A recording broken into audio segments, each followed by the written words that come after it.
Presented by Prince Raja Official. SK Recording Studio, Bhawanipur. अले भक्तन के दुआरी के हाथी के सवारी भरे येले झोली खाली लेके हाथी में हथौड़ी भरे येले झोली खाली लेके हाथी में हथौड़ी एकरे कृपा से बस गाड़ी कार चले छै बाबा विश्वकर्मा के महिमा महान लागे छै बाबा विश्वकर्मा के महिमा महान लागे छै।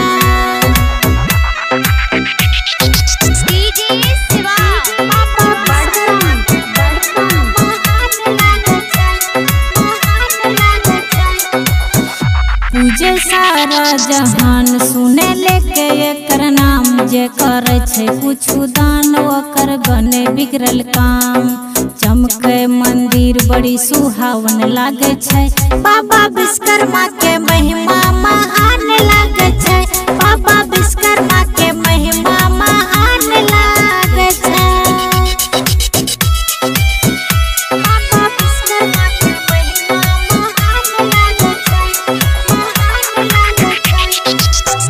महिमा छले तय पारी पूजे भोला त्रिपुरारी छिए सबसे महादानी भजन गावे रूनी रानी प्रिंस राजा कहे बड़ी सुहावन लागे छै बाबा विश्वकर्मा के महिमा महान